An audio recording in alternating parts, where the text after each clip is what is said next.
Next, I have the honor of calling on a colleague, a member of the College of Business Administration family. Ladies and gentlemen, to speak in behalf of his uncle, Professor, here with us today is a Professor Art Ilano.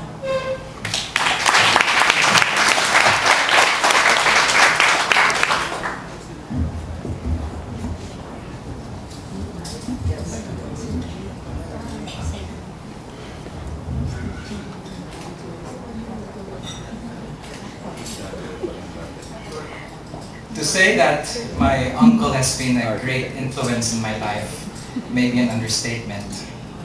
For instance, for one thing, he was the person who taught me how to shave, which is a skill that I've put to good use. And second, he did teach me how to wear a tie, so on his honor, I decided to wear a tie for this occasion. But most important, I think, is it is because of my uncle that I am with the College of Business Administration. Basically, he managed to convince me that the college faculty are basically harmless. So it is with that in mind that I would like to say that I am deeply honored to be delivering his speech on his behalf.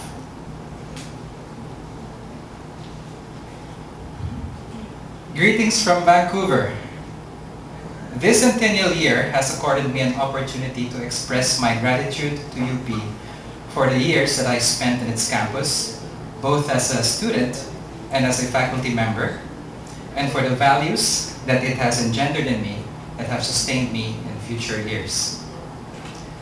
Allow me then to indulge in some reminiscences about my Diliman experience. I first enrolled in the MBA program as a fresh chemical engineering graduate, simultaneously reviewing for the board exams in the afternoons and taking MBA night courses, mostly in Iran. In my second year of the MBA, I applied for my first ever job as a research assistant, the lowest in the academic totem pole, at the then Division of Business Research of the college. I was a production management case writer for the division's case writing project. However, by then I had decided that my prospects for an engineering career were even dimmer than my slide rule making it to the age of computers. I therefore chose to study finance. For that, I had a minimal background in, but I had considerable interest. About my first job at the college, there are two things, to paraphrase T.S. Eliot, that I remember not worth forgetting. First, my take-home pay was less than 200 pesos per month after deductions. And second, since this is a night about chairs, my first office chair, to use today's euphemisms, had a wicker challenged seat that was in dire need of repair. My fellow research assistants at the Division of Business Research had to devise some ingenious and literally stopgap measures so we can use the chairs at all. These were necessary and sufficient conditions for me to seek greener pastures and better chairs. After 2 years at the college, I left to pursue a PhD at the University of California at Berkeley. To supplement my parents' financial support, I worked, again as a research assistant, but this time earning $200 a month. And I had a nice cushy chair. By my final year there, I was very grateful that the UP College of Business Administration endorsed me for a Ford Foundation dissertation fellowship. Coming back to Diliman, I had metamorphosed from research assistant to director for business research. Except that there was not much research to direct back then. I also became the department head of business economics and statistics. But I was alone in that department.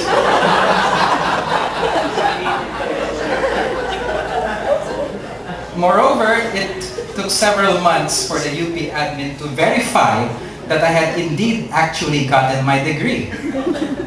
So as the song goes, they don't believe me. Consequently, for almost a year after my return, my previous research assistant take-home pay was still in force to haunt me. But at least I had an even cushier chair. In retrospect, these conditions inculcated in me the values of patience and non-violence.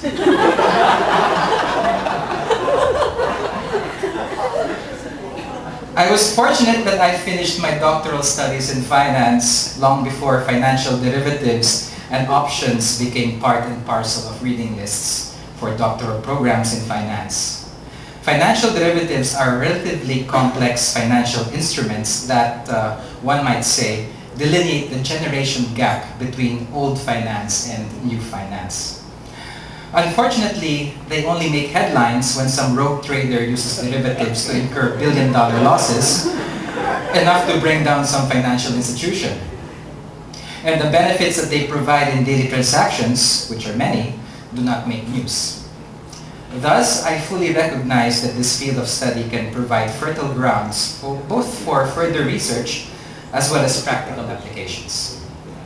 It is therefore in this spirit that I chose to endow a professorial chair in financial derivatives on this, the centennial year, in the hopes that the faculty here will be motivated to pursue further studies and research in this area.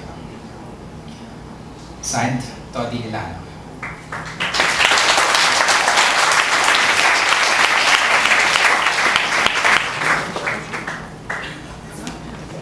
Thank you very much, Professor Ilano.